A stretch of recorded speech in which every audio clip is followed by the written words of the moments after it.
당신 같은 사람이 왜 앞자리에 앉으려고 해요? 경비원의 날카로운 목소리가 체육관을 가르고 지나갔다. 미해병대 정복을 입은 한 남자가 조용히 고개를 들었다. 주변 사람들의 시선이 모두 이쪽으로 쏠렸다. 저는 미해병대에서 6년간 복무했습니다. 남자의 목소리는 떨리지 않았다. 가짜일 수도 있잖아요. 그 순간 체육관 곳곳에서 하나둘씩 일어서는 사람들이 있었다. 모두 같은 눈빛을 하고 있었다. 15년 전 아프가니스탄 사막에서 함께 피땀을 흘렸던 그 눈빛을.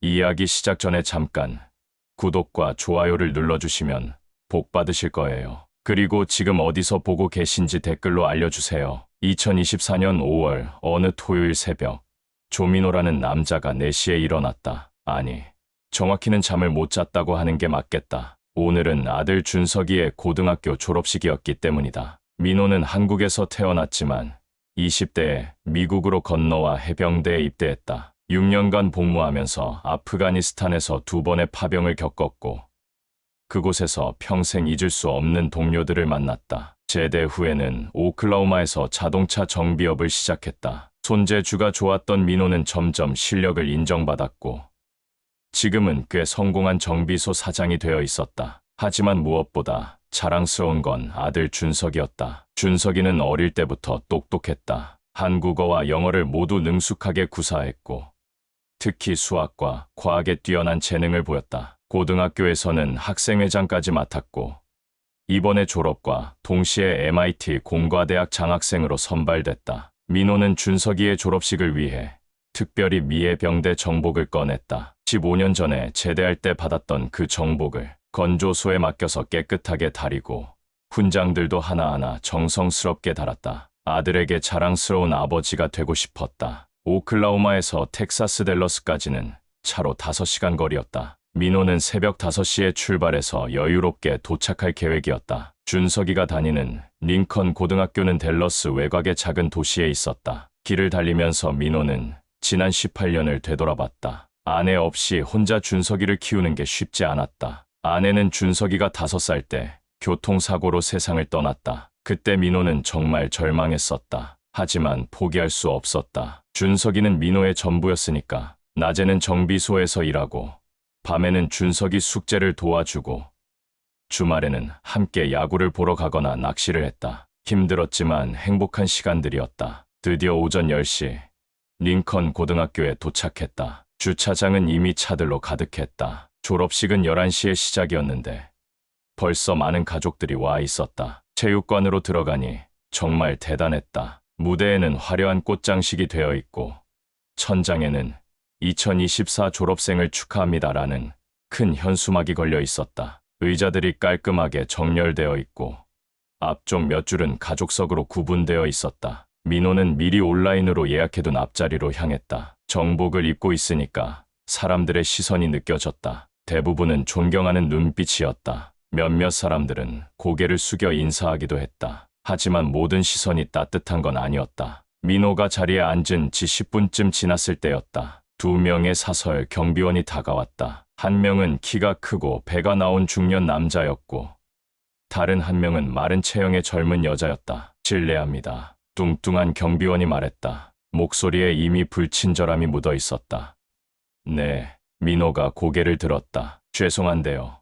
자리가 다 찼어요. 뒤쪽으로 이동해 주시겠어요? 민호는 주변을 둘러봤다. 빈 자리가 여러 개 보였다. 심지어 바로 옆자리도 비어 있었다. 티켓이 있는데요. 민호가 주머니에서 티켓을 꺼냈다. 분명히 A구역 3열 12번이라고 적혀 있었다. 티켓이 있어도 안 돼요. 이 자리는 특별 예약석이에요. 마른 경비원이 퉁명스럽게 기어들었다. 특별 예약석이요.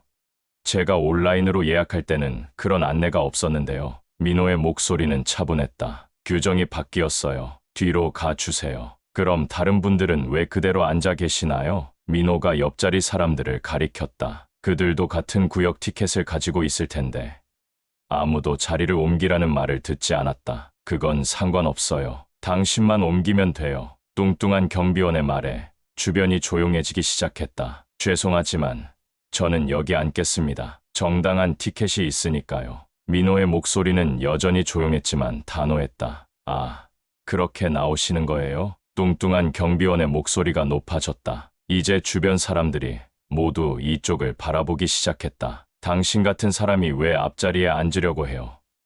좀 알아서 하시죠. 그 순간 체육관 안이 정적에 휩싸였다. 당신 같은 사람이라는 말에 모든 사람들이 귀를 기울였다. 민호는 무슨 뜻인지 정확히 알았다. 15년 전 처음 미국에 왔을 때부터 수없이 들었던 그 말. 저는 미해병대에서 6년간 복무했습니다. 민호가 차분하게 말했다. 아프가니스탄에서 이 나라를 위해 싸웠고요. 오늘은 제 아들의 졸업식입니다. 정당한 티켓이 있고 아무 잘못도 하지 않았습니다. 해병대요. 그거 증명할 수 있어요? 마른 경비원이 비웃듯이 말했다. 물론입니다. 민호는 지갑에서 제대 증명서를 꺼냈다. 항상 가지고 다니는 거였다. 하지만 경비원들은 제대로 보지도 않았다. 가짜일 수도 있잖아요. 요즘 그런 거 만들기 쉽다던데. 뚱뚱한 경비원이 코웃음을 쳤다. 어쨌든 자리 옮기세요. 안 그러면 보안요원 부를 거예요. 이때 몇 명의 사람들이 웅성거리기 시작했다. 저분이 뭘 잘못했다고? 너무 심한 거 아닌가? 하지만 경비원들은 아랑곳하지 않았다. 마지막으로 말씀드립니다. 자리 옮기세요. 마른 경비원이 협박조로 말했다. 민호는 화가 났다. 하지만 해병대에서 배운 게 있었다. 진정한 강함은 소리 지르는 게 아니라 자신을 통제하는 거라고. 저는 여기 앉겠습니다. 민호가 단호하게 말했다. 바로 그때였다. 체육관 뒤쪽에서 한 남자가 천천히 일어섰다. 키가 크고 어깨가 넓은 전형적인 군인 체형이었다. 그는 민호 쪽으로 걸어오기 시작했다. 그 다음에는 또 다른 남자가 일어섰다. 그리고 또 한 명, 또 한 명, 총 6명의 남자들이 하나씩 일어서서 민호 쪽으로 걸어오고 있었다. 경비원들의 얼굴이 굳어졌다. 뭐야? 저 사람들은? 맨 앞에 서 있던 남자가 민호에게 다가와서 말했다. 민호 형, 괜찮아? 민호가 고개를 돌려보니 잭 테일러였다. 아프가니스탄에서 함께 복무했던 동료였다. 15년 만에 보는 얼굴이었지만 한 번에 알아볼 수 있었다. 잭, 어떻게 여기에? 준석이 졸업식이잖아. 당연히 와야지. 그 뒤로 다른 동료들도 하나씩 다가왔다. 마이크 로드리게스, 데이빗 존슨, 토니 밀러, 스티브 화이트, 그리고 팀 리더였던 리치 핸더슨까지. 형님들, 정말 어떻게? 민호의 눈에 눈물이 맺혔다. 준석이가 페이스북에 졸업식 소식 올렸더라고. 우리가 못 올 줄 알았나? 마이크가 웃으며 말했다. 15년 전 칸다하르에서 약속했잖아. 서로 자식들 중요한 날에는 꼭 참석하자고. 데이빗이 덧붙였다. 민호는 잊고 있었다. 아프가니스탄 파병 마지막 날, 동료들과 함께 한 약속을. 경비원들은 당황하고 있었다. 갑자기 6명의 건장한 남자들이 나타난 거였으니까. 이분들은 뭐죠? 뚱뚱한 경비원이 떨리는 목소리로 물었다. 우리는 민호와 함께 미해병대에서 복무한 전우들입니다. 리치가 차분하지만 위압적인 목소리로 말했다. 그리고 이 사람이 가짜 제대 증명서를 가지고 있다고 했나요? 토니가 한 걸음 앞으로 나섰다. 이건 진짜입니다. 우리가 증인이고요. 아프가니스탄 칸다하르 지역에서 2009년부터 2011년까지 함께 복무했습니다. 스티브가 말했다. 이 사람은 용감한 해병이었고 미국을 위해 목숨을 걸고 싸웠습니다. 경비원들의 얼굴이 창백해졌다. 주변 사람들도 모두 숨을 죽이고 이 상황을 지켜보고 있었다. 그런데 지금 뭐 하시는 거죠? 잭이 경비원들을 매서운 눈으로 바라보며 물었다. 이 사람이 무슨 잘못을 했나요? 정당한 티켓으로 정당한 자리에 앉아 있는데 왜 자리를 옮기라고 하는 거죠? 마이크의 목소리에는 분노가 담겨 있었다. 혹시 이 사람이 한국인이어서 그런 건 아니죠? 데이빗이 날카롭게 물었다. 경비원들은 아무 말도 하지 못했다. 땀이 흘러내리고 있었다. 우리는 아프가니스탄에서 함께 싸웠습니다. 리치가 한 걸음 더 다가서며 말했다. 인종이나 출신, 국가는 상관없었어요. 중요한 건 서로를 믿고 의지하는 거였죠. 그런데 지금 여기서 이런 차별을 당해야 하나요? 토니의 목소리가 높아졌다. 이 나라를 위해 목숨을 걸고 싸운 사람이? 이때 학교 관계자들이 급하게 달려왔다. 교장 선생님과 부교장 선생님이었다. 무슨 일인가요? 교장 선생님이 다급하게 물었다. 리치가 상황을 간략하게 설명했다. 교장 선생님의 얼굴이 점점 어두워졌다. 정말 죄송합니다. 교장 선생님이 민호에게 깊이 고개를 숙였다. 이런 일이 있어서는 안 되는데 정말 죄송합니다. 경비원분들, 즉시 업무에서 제외하겠습니다. 부교장 선생님이 단호하게 말했다. 교장님, 저희는 그냥 충분합니다. 당장 나가세요. 교장 선생님의 목소리는 차갑기까지 했다. 경비원들이 체육관을 나갔다. 주변 사람들이 박수를 쳤다. 정말 감사합니다. 민호가 교장 선생님에게 인사했다. 아닙니다. 당연한 일을 했을 뿐이에요. 오늘 준석이의 특별한 날인데 이런 불쾌한 일이 있어서 괜찮습니다. 오히려 좋은 친구들을 다시 만날 수 있어서 더 의미 있는 날이 됐네요. 민호가 동료들을 바라보며 말했다. 전우들은 민호 주변에 자리를 잡았다. 다행히 그 구역에 빈 자리들이 많았다. 드디어 졸업식이 시작됐다. 졸업생들이 입장하기 시작했다. 검은 가운을 입고 학사모를 쓴 학생들이 당당하게 걸어 들어왔다. 그 중에서 준석이를 찾았다. 키가 큰 편이어서 금방 눈에 띄었다. 준석이도 아빠를 찾아서 손을 흔들었다. 그리고 아빠 옆에 앉아있는 낯선 어른들을 보고 의아해했다. 민호가 손으로 괜찮다는 신호를 보냈다. 준석이는 고개를 끄덕이고 자리로 향했다. 국가가 울려 퍼졌다. 모두가 일어서서 가슴에 손을 얹었다. 민호와 전우들도 마찬가지였다. 15년 전 아프가니스탄에서도 매일 아침 이 국가를 들었었다. 교장 선생님의 축사가 있었다. 그 다음에는 학생 대표 연설이 있었다. 바로 준석이었다. 존경하는 교장 선생님, 선생님들, 그리고 사랑하는 가족 여러분. 준석이가 마이크 앞에 섰다. 저희는 오늘 이 자리에 설 수 있게 해주신 모든 분들에게 감사드립니다. 특히 저를 키워주신 아버지에게 감사의 말씀을 드리고 싶습니다. 준석이가 민호를 바라봤다. 제 아버지는 한국에서 태어나셨지만 이 나라를 위해 해병대에서 복무하셨습니다. 제가 어릴 때부터 아버지는 늘 말씀하셨어요. 진정한 힘은 남을 때리는 게 아니라 자신을 지키는 거라고. 그리고 정의는 혼자서 지키는 게 아니라 함께 지키는 거라고. 민호의 눈에 다시 눈물이 맺혔다. 이제 졸업장 수여 시간이었다. 이름이 불리는 순서대로 학생들이 무대로 올라갔다. 드디어 준석이 차례가 됐다. 조준석, 준석이가 무대로 올라가서 졸업장을 받았다. 그 순간 민호는 일어서서 박수를 쳤다. 전우들도 모두 일어섰다. 준석아, 민호가 큰 소리로 불렀다. 준석이가 아빠를 향해 웃으며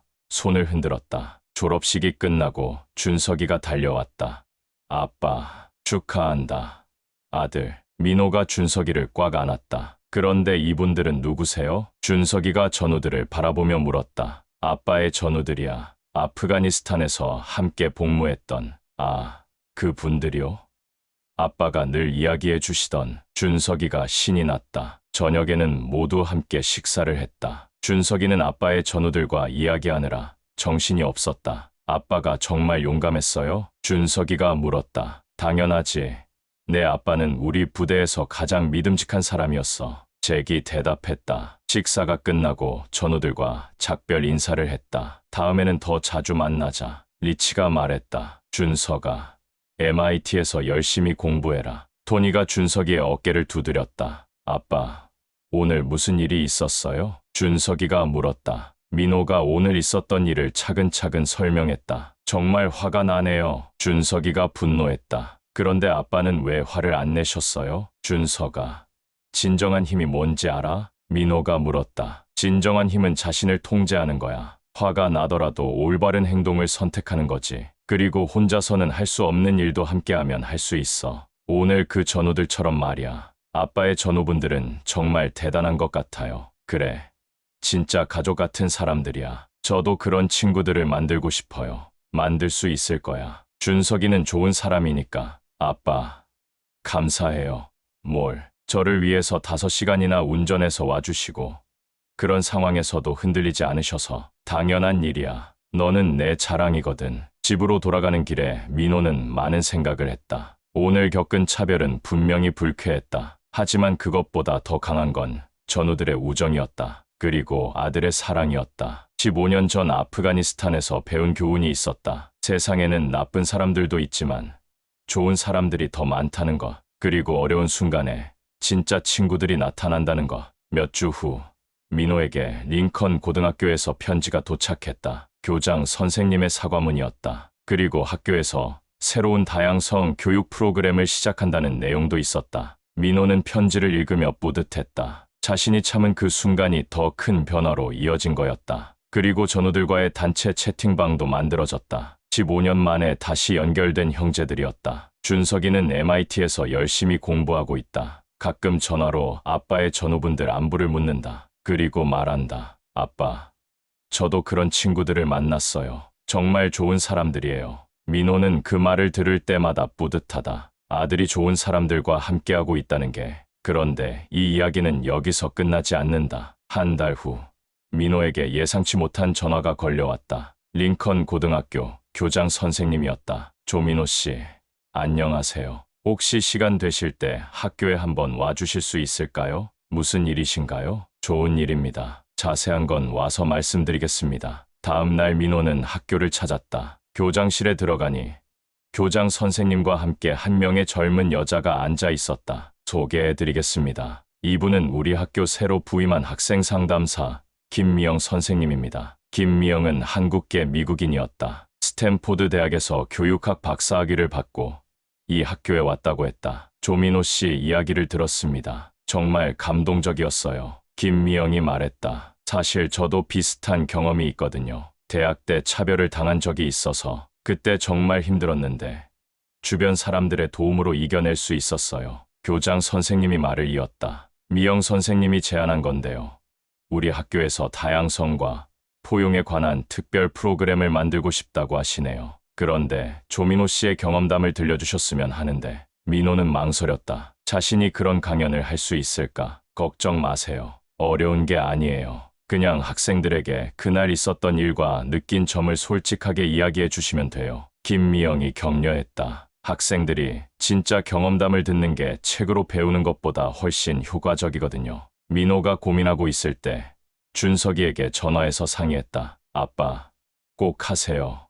아빠의 이야기를 많은 사람들이 들어야 해요. 준석이의 격려에 민호는 결심했다. 일주일 후 링컨 고등학교 강당에서 특별 강연이 열렸다. 민호는 또다시 미해병대 정복을 입고 무대에 섰다. 학생들이 가득 찬 강당을 보니 떨렸다. 하지만 뒤쪽에 앉아있는 전우들을 보니 마음이 놓였다. 그들도 함께 와주었다. 안녕하세요. 학생 여러분, 저는 조민호입니다. 민호가 마이크를 잡았다. 한 달 전, 바로 이 학교에서 제 아들의 졸업식이 있었습니다. 그날 저는 차별을 당했습니다. 학생들이 조용해졌다. 민호는 그날의 이야기를 차근차근 들려줬다. 경비원들의 차별적 대우, 자신의 대응, 그리고 전우들의 지지까지. 저는 그때 화가 났습니다. 하지만 소리를 지르거나 폭력을 쓰지 않았어요. 왜일까요? 한 학생이 손을 들었다. 그런 행동은 상황을 더 악화시키니까요? 맞습니다. 그리고 더 중요한 이유가 있어요. 제가 화를 내는 순간, 저는 그들과 같은 수준으로 내려가는 거예요. 민호가 설명했다. 진정한 힘은 자신을 통제하는 겁니다. 어려운 상황에서도 올바른 선택을 하는 거죠. 또 다른 학생이 질문했다. 혼자서는 어떻게 해야 해요? 도와줄 사람이 없으면요? 좋은 질문이네요. 하지만 여러분은 혼자가 아니에요. 가족이 있고, 친구들이 있고, 선생님들이 있어요. 그리고 무엇보다 여러분 자신이 있습니다. 민호가 말을 이었다. 제 전우들이 그날 나타난 건 우연이 아니었어요. 15년 동안 서로를 믿고 지지해왔기 때문이죠. 여러분도 그런 관계를 만들어 가세요. 강연 후 많은 학생들이 다가와서 이야기했다. 저도 가끔 차별을 당하는데 어떻게 대응해야 할지 몰랐어요. 오늘 많이 배웠습니다. 아시아계 학생이 말했다. 제 아버지도 군인이셨는데 아저씨 같은 분이 계셔서 자랑스러워요. 백인 학생이 말했다. 저는 친구가 차별당할 때 어떻게 도와야 할지 알겠어요. 흑인 학생이 말했다. 민호는 이 학생들을 보며 생각했다. 다음 세대는 분명히 더 나을 거라고. 강연이 끝나고 전우들과 함께 저녁을 먹었다. 민호, 정말 잘했어. 리치가 말했다. 학생들 반응 봤어. 정말 집중해서 듣더라. 잭이 덧붙였다. 앞으로도 이런 강연 계속하면 좋겠다. 마이크가 말했다. 그 후로 민호에게는 여러 학교와 단체에서 강연 요청이 들어왔다. 처음에는 부담스러웠지만 점점 익숙해졌다. 어느 날 민호는 깨달았다. 15년 전 아프가니스탄에서 배운 게 단순히 전투 기술만이 아니었다는 걸. 동료의 희생정신, 그리고 어려운 상황에서의 리더십까지. 그리고 그 모든 게 지금 이 순간을 위한 준비였다는 걸. 한편 준석이는 MIT에서 정말 좋은 친구들을 만났다. 다양한 국적의 학생들이었는데 모두 서로를 존중하고 배려했다. 아빠, 제 친구들이 아빠 이야기를 들었어요. 준석이가 전화해서 말했다. 그랬구나. 다들 정말 멋있다고 하네요. 그리고 저도 그런 아버지를 둬서 자랑스럽다고요. 준석아, 아빠, 저도 아빠처럼 다른 사람들에게 도움이 되는 사람이 되고 싶어요. 민호의 가슴이 뭉클했다. 넌 이미 그런 사람이야. 아빠가 보장해. 크리스마스 때 준석이가 집에 왔다. 그리고 특별한 소식을 가져왔다. 아빠, 제가 학교에서 다양성 동아리를 만들었어요. 다양성 동아리? 네. 서로 다른 문화를 가진 학생들이 모여서 이야기하고 서로를 이해하는 모임이에요. 벌써 50명이 넘게 가입했어요. 대단하구나. 그런데 첫 번째 초청 강연자로 아빠를 모시고 싶어요. 가능하세요? 민호는 웃었다. 아들이 이렇게 자랐다는 게 믿어지지 않았다. 당연히 가야지. 새해 1월. 민호는 MIT를 방문했다. 세계 최고의 공과대학 캠퍼스는 정말 대단했다. 준석이가 캠퍼스를 안내하면서 자랑스럽게 말했다. 여기가 제가 연구하는 실험실이에요. 그리고 저기가 도서관이고요. 강연장에는 정말 다양한 국적의 학생들이 모여 있었다. 한국, 중국, 인도, 독일, 브라질, 전 세계에서 온 최고의 학생들이었다. 민호는 이번에도 자신의 경험을 솔직하게 들려줬다. 그리고 마지막에 이렇게 말했다. 여러분은 미래의 리더들입니다. 언젠가 여러분이 만드는 기술이 세상을 바꿀 거예요. 하지만 기술보다 더 중요한 건 마음입니다. 서로를 이해하고 존중하는 마음 말이에요. 강연 후 한 인도 학생이 다가왔다. 선생님, 저도 가끔 차별을 당해요. 영어 억양 때문에 무시당할 때가 있거든요. 힘들겠구나. 하지만 포기하지 마. 너의 가치는 억양으로 결정되는 게 아니야. 민호가 말했다. 그리고 준석이 같은 친구들이 있잖아. 서로 도우면서 이겨내자. 학생의 눈에 눈물이 맺혔다. 감사합니다. 정말 힘이 돼요. 그 학생은 나중에 준석이와 가장 친한 친구가 됐다. 강연을 마치고 민호와 준석이는 캠퍼스를 산책했다. 아빠, 오늘 정말 감동적이었어요. 그래, 네. 아빠의 이야기를 듣고 많은 학생들이 용기를 얻었을 거예요. 준석아, 아빠는 내가 자랑스러워. 저도 아빠가 자랑스러워요. 그리고 앞으로도 아빠를 더 자랑스럽게 해드릴게요. 민호는 아들을 바라보며 생각했다. 이 아이가 어른이 되어서 세상에 어떤 기여를 할까? 분명히 좋은 일들을 많이 할 거였다. 집으로 돌아가는 비행기 안에서 민호는 창밖을 바라봤다. 구름 위로 아름다운 석양이 펼쳐져 있었다. 15년 전 아프가니스탄에서는 상상할 수 없었던 일이었다. 그때는 그저 살아서 고국으로 돌아가는 게 목표였는데 이제는 이렇게 의미 있는 일을 하고 있었다. 그리고 무엇보다 아들이 자신의 길을 당당하게 걸어가고 있었다. 모든 일에는 정말 이유가 있는 것 같았다. 힘든 순간들도 기쁜 순간들도 모두 지금 이 순간을 위한 준비였던 것 같았다. 민호는 스마트폰을 꺼내 전우들에게 메시지를 보냈다. 형님들, MIT 강연 잘 마쳤습니다. 준석이가 정말 잘 자랐네요. 모두 감사해요. 곧바로 답장들이 왔다. 잭, 당연히 잘 자랐지. 민호가 키웠는데. 마이크, 준석이 사진 보내줘. 데이빗, 다음에는 우리 아이들도 소개해야겠다. 토니, 민호, 정말 자랑스럽다. 리치, 우리는 영원한 형제야. 스티브, 언제든 필요하면 연락해. 민호는 스마트폰을 보며 웃었다. 정말 좋은 형제들이었다. 그리고 이 우정은 앞으로도 계속될 거였다. 그리고 다음 세대에게도 전해질 거였다. 준석이와 전우들의 자녀들 사이에서도 그런 우정이 싹 틀 거였다. 진정한 가치들은 그렇게 이어지는 거니까. 이 이야기는 우리에게 중요한 교훈을 준다. 진정한 힘은 소리치지 않아도 사람들을 움직이는 것이다. 존엄함을 잃지 않는 것이다. 그리고 혼자가 아님을 기억하는 것이다. 세상에는 아직도 차별과 편견이 존재한다. 하지만 그보다 더 강한 건 사람들의 선의와 연대다. 어려운 순간에 우리를 지켜주는 건 결국 사람이다. 가족, 친구, 그리고 때로는 낯선 사람의 작은 선의까지. 그리고 우리도 누군가에게는 그런 존재가 될 수 있다. 여러분에게도 그런 사람들이 있기를 바랍니다. 그리고 여러분도 누군가에게는 그런 사람이 되기를 바랍니다. 끝까지 들어주셔서 감사합니다. 구독과 좋아요 잊지 마시고 다음 이야기에서 또 만나요.